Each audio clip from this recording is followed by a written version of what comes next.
Olá, seja muito bem-vindo, bem-vinda a mais um Aqui Tem Vaga, onde falamos sempre de mercado de trabalho em vários recortes desse assunto, não é? E a importância da diversidade geracional no mercado de trabalho, principalmente quando falamos de talentos que são mais experientes. Por que não falar sobre isso, abordar a importância desse tipo de profissional que é fundamental muitas vezes em uma ou mais empresas, por que não? Comigo, Juliana Ramalho, CEO da Talento Sênior. Seja muito bem-vinda, Juliana. Muito obrigada, Leni. Obrigada por trazer esse tema para cá. Sim, muito importante, até porque acredito que a experiência e também a questão da longevidade de carreira não pode ser limitada pela questão de idade, né? Muito pelo contrário, a idade pode ser vista como uma característica que é muito benéfica. Vantajosa, exatamente. Sim. Uhum. É isso mesmo.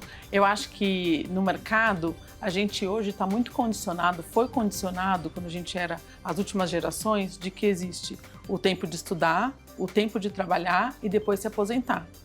E isso, pelos estudos que eu fiz, vem da época que inventaram a Previdência Social. Isso começou nos Estados Unidos, depois outros países adotaram, que em algum momento você vai parar, vai para casa e quem é mais jovem vai entrar no mercado de trabalho. E isso não existe mais, né? A gente está vendo que a população mais velha é a população que pode e deve continuar aportando. Não tem mais essa fase de aposentadoria e nem quer continuar aportando.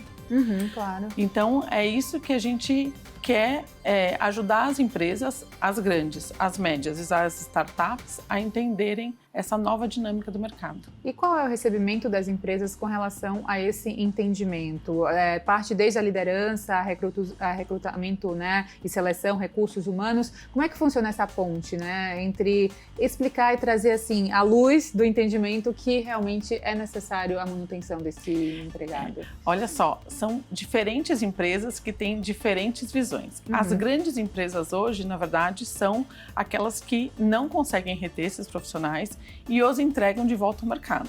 Então, não fazem um plano de que ele continua se aperfeiçoando, acabam trazendo profissionais que eles dizem mais baratos, porque o profissional atinge um certo patamar de salário.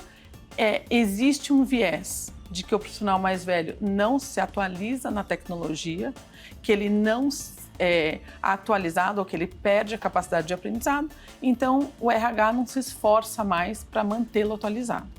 E com isso, ele acaba saindo nessas grandes listas de demissão que a gente acaba vendo. As pequenas e médias empresas, por outro lado, elas querem e buscam profissionais experientes, porque elas não podem se dar o luxo de trazer os mais novos e aqueles que estão saindo da faculdade que vão aprender a trabalhar no mundo corporativo.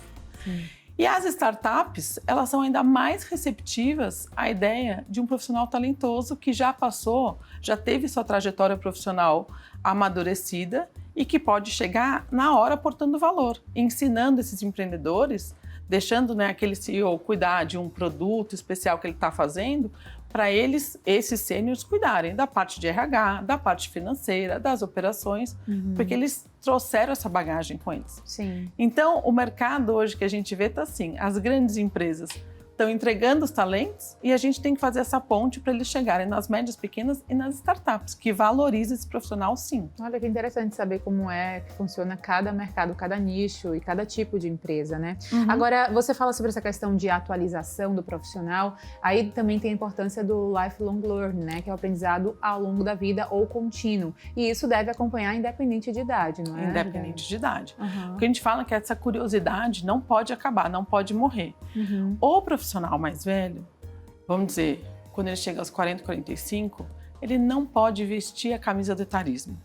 A gente fala que alguns profissionais nas grandes empresas, eles acabam vendo que está chegando gente mais nova, que está sendo promovida, que está ganhando curso e ele não, ele acaba se induzindo ao erro de que ele não pode mais aprender. Ele mesmo tem que lutar contra isso. E continuar curioso. Então, tem que se atualizar nas tecnologias que estão acontecendo, da área dele ou outras, e abrir a cabeça, inclusive, para outras coisas. Lifelong learning é isso que você falou. Não é só aprender do seu métier, né, da sua base técnica, mas também abrir para você ir buscando novas profissões que não tem nenhuma faculdade que te ensine a gestor de comunidade, né, essas novas profissões que estão aparecendo, que tá todo mundo aprendendo só fazendo. Sim, com certeza. É muito bacana isso, porque não tem aquela euforia, né? Aquele imediatismo de muitas vezes visto em gerações que estão aí no início da caminhada, né? Uma vez, conversando até com um também já considerado sênior, digamos assim, um profissional, ele chegou a falar uma frase que até hoje eu carrego, que é a seguinte, ele falou: inteligente é aquele que aprende com os erros. Com os próprios erros. Sábio é aquele que aprende com o erro dos outros. Então, daí também a importância da interação geracional, né? Você diminuir as chances de errar ao observar a experiência daquele que está à sua frente no sentido geral da palavra, né? Exato. Eles são profissionais muito bons para crises, né? Então, a gente sabe que as startups que tinham esses profissionais sêniores nas crises conseguiram fazer um plano de caixa. Esse profissional está mais acostumado, como ele já deu errado muitas vezes, ele sabe fazer um plano A, B e C. Muito empreendedor, ele só tem o plano A. Se deu errado, meu Deus, é desespero, exatamente. O profissional sênior não. Ele está pensando sempre no plano B, no C, a maioria deles. É muito gostoso. Tem outro termozinho que a gente traduz também do inglês, Talent as a Service, que também cabe muito para esse tipo de profissional, né? Você ter o seu talento ali como um serviço. E daí a multiplicidade de opções e também de atuações, né? O profissional multitarefa, vendendo bem seu serviço até para uma ou mais empresas. Isso possibilita que muitas empresas tenham acesso a um mesmo talento. Então, no mercado americano, isso é chamado de executivo fracionado. Não estou falando de um consultor que vem dar pitaco, mas não te ajuda a implantar. Não, é um executivo que ele vai sentar na sua empresa. Mas a sua empresa, ela não pode pagar por um diretor de RH full time, ou seja, 40 horas na semana, todos os dias. Mas ela precisa de alguém que vá lá implantar a cultura, os indicadores, conversar com a equipe, fazer plano de liderança. Então, muitas vezes, 2 dias na semana é suficiente. Talent as a Service é você buscar esse profissional como um serviço adicional.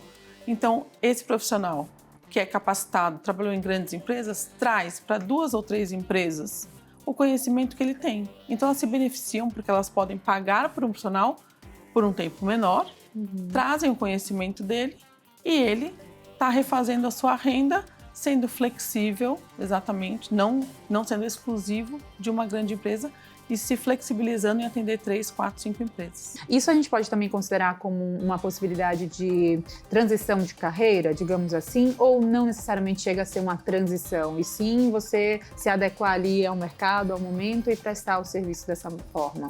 Eu acho que é uma adequação e também uma forma nova de trabalho. Porque se ele se encontra trabalhando assim e ele se flexibiliza dessa forma, ele pode trabalhar assim até o resto da vida. Ele decide, por exemplo, esse ano eu quero me dedicar mais aos meus netos, eu vou trabalhar apenas 3 dias na semana. Tudo bem, então ele encerra um contrato, aquele contrato de 2 dias na semana ele encerra. E depois, quando ele quer mais, ele volta a trabalhar os 5 dias na semana. É mais um modo mesmo de trabalho agora que deve ser encarado de forma normal. E flexibilidade é uma palavra que veio muito forte, principalmente com as mudanças que a pandemia trouxe em vários setores da vida, né? Flexibilidade, a questão de você trabalhar de qualquer lugar, então trabalho híbrido, ou que está se mantendo mais, ou remoto, como foi inicialmente, até a volta do presencial, são formatos também que acompanham esse universo, esse público, certo? Acompanham, possibilitam muito mais negócios, inclusive. Possibilitam que a pessoa, o nosso diretor de RH que está aqui em São Paulo, faça o plano de desenvolvimento de cultura de uma empresa em Florianópolis. Olha, normal. Sim. Saúde mental também é algo que as empresas tratam e acredito que, independente de geração também, é importante essa pauta, é importante o cuidado e o olhar humanizado das corporações para com seus colaboradores. Como é que a gente trata também dessa pauta, por exemplo, Juliana, interligando com esse plano de fundo dos seniors? Olha, eu achava que eu não ia ter que falar de saúde mental, porque eu ia fazer todas as pessoas felizes, eu acho os profissionais, acho as empresas, faço o match e eles saem felizes. Mas, na verdade, muitos profissionais saem muito debilitados emocionalmente das empresas, porque aquilo não foi trabalhado nem internamente nele, nem pela empresa. E eu não estou falando de profissional que chegou a ser o presidente da empresa ou apenas o diretor. Às vezes trabalhou naquela empresa durante 10, 15 anos e não imaginava que seria desligado. Então, a saúde emocional no momento do desligamento ela deve ser trabalhada pela empresa como um plano anterior a isso. Então, todos os profissionais, em primeiro lugar, devem considerar que não somos de uma empresa. A gente vai adquirindo conhecimento e esse conhecimento você vai poder agregá-lo de muitas formas. Sim. E a empresa deveria fazer um plano para apresentá-lo para a próxima fase de vida dele também. Para que ele não tenha que passar por essa fase de luto que eu encontro tantos profissionais que se veem sem o sobrenome da empresa e se perdem na hora de buscar a sua nova fase de vida. Então eu tenho que parar alguns profissionais e falar, olha, a gente precisa recompor você. A gente precisa recompor a sua autoestima primeiro. Antes da gente falar com uma startup, da gente falar com uma média empresa, uma empresa familiar, vamos cuidar de você. Protagonismo até para você fazer autoconhecimento, identificar que você está em fase de burnout, que você não está mais feliz naquela organização, que você precisa ter coragem de fazer uma mudança na sua vida. Então, protagonismo sempre. O lifelong learning só existe porque tem protagonismo, porque ninguém te fala o que você vai aprender.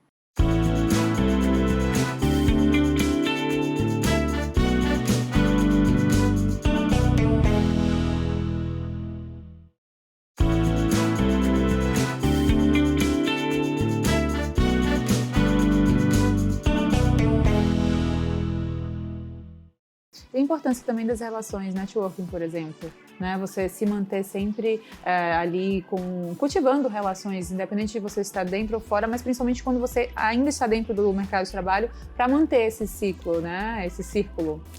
A gente tem feito criação de comunidades e a gente viu que isso é poderosíssimo. Ali na comunidade, eles falam das suas fraquezas, eles compartilham erros. Então, quando eu montei comunidades por assunto, né? Então tem a comunidade financeira. Eu coloco ali uma demanda de uma startup, a necessidade de uma empresa, eles se mobilizam para ver quem vai atender aquela empresa, de que forma. E isso é uma coisa que eles não tinham nem perfil de fazer. Um perfil financeiro, por exemplo, não é um perfil, é um perfil muito analítico, não é um perfil de sair, fazer amizade, se expor muito. Dentro de uma comunidade, aquilo fica muito mais privativo e ele se expõe mais. E com isso, consegue mais oportunidades, lógico. A gente não foi ensinado corporativamente a ficar fazendo network. Claro. E aí você tem que também quebrar essa barreira, que muitas vezes é um tabu, né, para muita gente, até por conta realmente do social e da questão da interação, da timidez que tem que ser superada. Depende do perfil de cada um, não é? Exatamente. E eu tenho algumas entrevistas, né, que a pessoa me fala toda a carreira profissional dela. Trajetória profissional incrível. Eu falo, mas vamos falar do pessoal? E a hora que eu puxo o pessoal, sai cada coisa bacana. Até a pessoa me fala, eu falo, você não ia me contar isso? A gente tem que também sair só daquele currículo que é de tanto a tanto, trabalhar naquela empresa, tanto a tanto. E o que você fez a mais? Tanta coisa que, na verdade, forma você como pessoa. Outro dia eu entrevistei uma pessoa, fiquei acho que meia hora ela me contando o currículo dela. Um cara super legal. Quando eu puxei o pessoal, eu falei, eu manjo muito de fotografia. É verdade, me conta mais. Quando ele falou tudo que ele fazia de fotografia, envolvido com associações, com galerias de arte, etc., sabe o que eu fiz? Eu apresentei ele para uma startup de um banco de imagens. Olha. Ele está fazendo negócio por conta da trajetória pessoal dele. Porque uma pessoa com 50 anos está cheia de história. Com certeza. E pode pegar essa trajetória pessoal e agora ganhar dinheiro com ela. Por que não? Não, total. E assim, eu acho que incentivar também esse lado, né? Porque antes a gente tinha muito essa questão de descolar a imagem do profissional da pessoal mesmo. E daí, às vezes, a vida pessoal inexiste, né? Porque a gente foca tanto no profissional que a vida social não vai tão bem, ou você não consegue ter tempo, não consegue organizar ali sua rotina. Mas hoje não, cada vez mais integrado, porque é um ser humano, continua sendo, independente de você estar num ambiente de trabalho. Exatamente, exatamente. Você está compondo intelectualmente, está vindo de vários lugares do que você está se compondo como pessoa. E é isso que a gente tenta extrair, né? Existem setores que são mais abertos a esse tipo de contratação ou a gente vê de uma forma mais linear, mais homogênea? Tem diferenças? Eu não diria que é o setor, eu diria que é o tipo de função da empresa. Tá. Então, Quando eu falo para uma startup que eu tenho, por exemplo, profissionais sêniores para cuidar do financeiro, o match é rápido. Ah, nossa, então eles veem um profissional sênior cuidando do seu caixa. Eles entendem que é talvez uma área que não teve muita atualização, em que um profissional de 50, 60 anos consegue lidar bem com aquilo. Inclusive, eles veem um bom match, aquele profissional mais sênior cuidando do seu dinheiro. Quando eu falo que eu tenho profissionais para marketing, aí eu já vejo, não, marketing? Não, mas marketing, será que ele vai saber tudo o que está acontecendo? Porque marketing é uma área que está mudando muito, evoluindo rápido demais.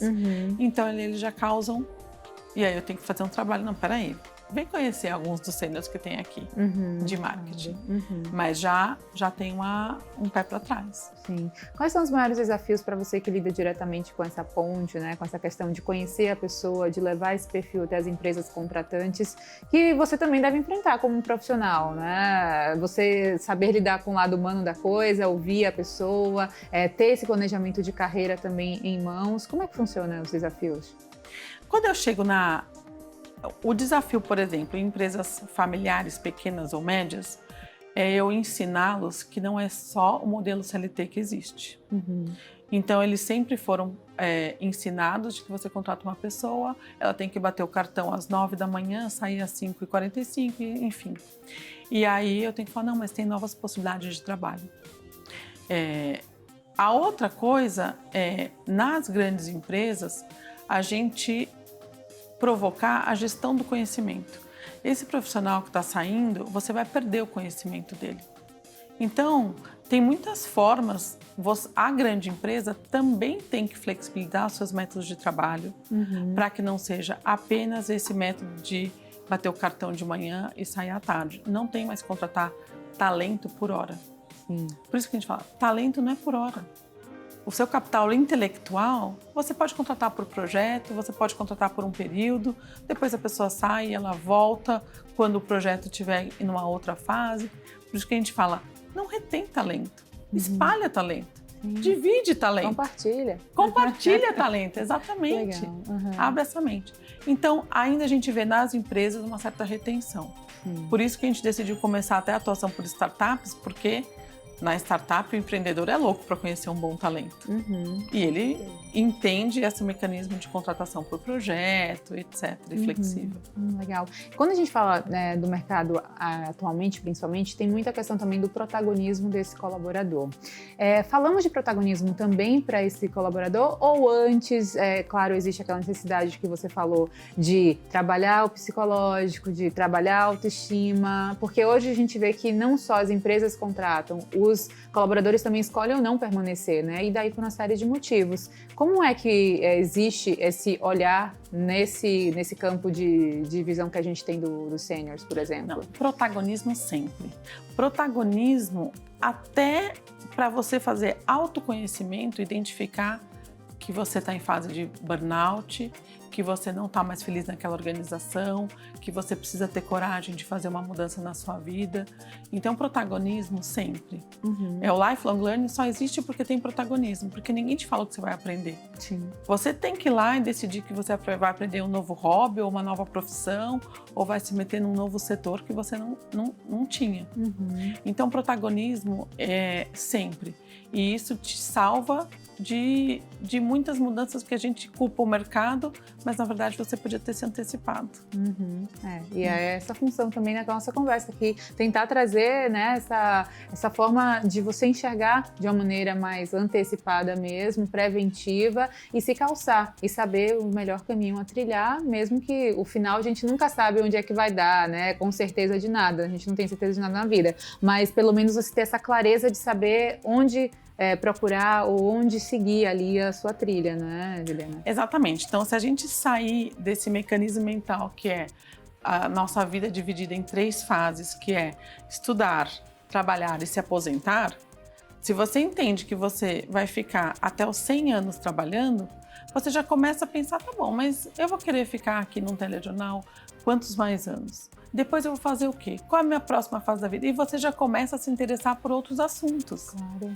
Né? Porque tudo são ciclos. Então a gente tem que ter coragem de encerrar ciclos e começar outro. E você achando que você vai ficar útil trabalhando até os 80 e 100, você você já abriu sua mente. E você já tá bom, mas o que eu vou fazer quando eu tiver 60? Só quero ser avó? Cuidar dos netos é uma opção? É justa? Não, pensando bem, eu posso começar a fazer aquele business que eu sempre tive vontade, eu posso abrir com uma sócia algo, enfim, totalmente diferente, e você começa a buscar informação a respeito. A hora que você começa a buscar informação, você descobre tanta coisa de novos mercados. Né? Então, quem falava há 3 anos que a gente ia ter um mercado de cannabis? Hoje tem um monte de empreendedor fazendo isso, buscando esse tipo de oportunidade, e assim vai. Eu busco hoje um gestor de comunidades para as nossas comunidades sênior. Quem falava nessa profissão antes?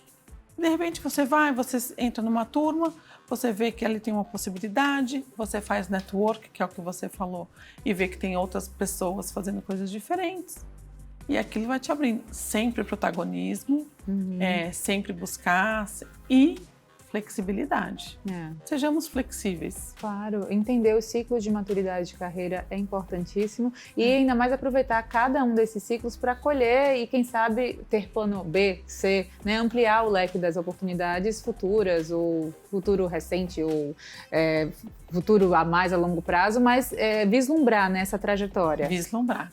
Ela já vai te abrir muitos horizontes. Sim, com certeza. Quando falamos também dessa questão do Brasil como um todo, você fala sobre o recorte de empreendedor, não só de CCLT, mas aí eu trago também a questão dos empreendedores, que aumentou de forma exponencial, né, o número de pessoas que tem essa iniciativa, que tem também essa questão da coragem envolvida em, vou abrir meu negócio, vou ser PJ e vamos lá. O Brasil está em um patamar que a gente pode comparar com algum outro país, recorte internacional. Como é que estamos? Estamos evoluídos com contratação de 50 a mais, ou não tanto quanto outro país? Não precisa de números, mas só se a gente tem um parâmetro assim, de comparação. Você tem essa informação? Tá. É assim, quando a gente fala de viés inconsciente da contratação de 50 a mais, eu acho que a gente está bem para trás dos Estados Unidos. Porque essa ideia de executivo fracionado, eu trouxe em 2008, depois de ter vivido lá, e lá era muito bem visto. Então, os 50 a mais vem aquilo como alternativa de vida facilmente. Agora você é um executivo em várias empresas. As empresas sempre deram valor para esse profissional, tanto que se você entra lá nos Estados Unidos e procura executivo fracionado, tem um monte de empresa que faz isso. Agora, quando eu trouxe para cá, já não era tão bem recebido. Então, até eu cheguei a engavetar a ideia e eu voltei com ela agora na pandemia, porque eu falei, agora é hora de tirar e de ajudar as pessoas a voltarem para o mercado. Agora, tem países que sofrem mais com isso. Eu acompanho, por exemplo, esse movimento em Portugal. Portugal, a Europa em geral, está envelhecendo mais do que a gente, um pouco mais rápido, já está na frente. Mas nós estamos chegando lá. Né? Em 2040, já vai ter muito mais 60 a mais do que jovens. A força de trabalho vai estar 25% com eles. Então, a gente vai chegar nos patamares da Europa. É hora de cuidar disso agora. É hora de cuidar dessa força de trabalho, de dar esse protagonismo, de trazer as empresas olhando para essa diversidade geracional já. Para a gente não ficar como outros países estão, correndo atrás um pouco tarde. Até porque falar de 50 a mais não é só para quem já tem atualmente 50 a mais, é para quem tem hoje qualquer idade também vai ter essa em algum momento da vida, é isso aí, né, indiscutível. A gente fez uma pesquisa de etarismo que mostrou que na faixa dos 30 ao 39 já tem gente que é desligada por etarismo. Exatamente. E quando saiu a pesquisa eu falei, nossa, é surpreendente. A hora que a gente publicou, muitas pessoas entraram nas redes sociais dizendo aconteceu isso comigo por causa disso e disso. Principalmente em profissões como tecnologia ou marketing, que associa-se a gente mais jovem. Temos que mudar esse contexto. Juliana, a gente está quase chegando ao final. Antes, claro, vou pedir suas considerações para encerrarmos aqui o programa de hoje. Olha, é uma delícia estar falando num programa como esse, de uma coisa que a gente não devia nem precisar estar falando, né? Mas é necessário trazer essa pauta. A diversidade geracional é boa, tem que ser visto como produtiva, como algo vantajoso para o negócio, né? Não como uma dor, não quero saber de cotas, tem algumas leis tramitando no Congresso. não precisa ser cota, deve ser visto como abundância de conhecimento. Você colocar um jovem aprendendo com um sênior na maturidade dele e o sênior aprendendo com o jovem o que ele sabe de novas tecnologias, enfim, outras profissões, é ganho para todo mundo. É ganho para o Brasil porque mantém o pessoal ativo, é ganho para as empresas porque vem novas visões e é ganho individual ali porque está todo mundo ativo aprendendo, né? E trazendo renda para casa. Isso que é importante. Claro. Olha, muito prazer falar contigo aqui, descobrir mais a respeito desse universo. Bom trabalho sempre e até a próxima, Juliana. Obrigada, até a próxima. E para você também que nos acompanha, muito obrigada. Eu lembro sempre que pela plataforma do YouTube, Band Jornalismo, você também pode ficar conectado com o programa. E na sua plataforma de áudio utilizada, o nosso podcast Aqui Tem Vaga. Até o próximo.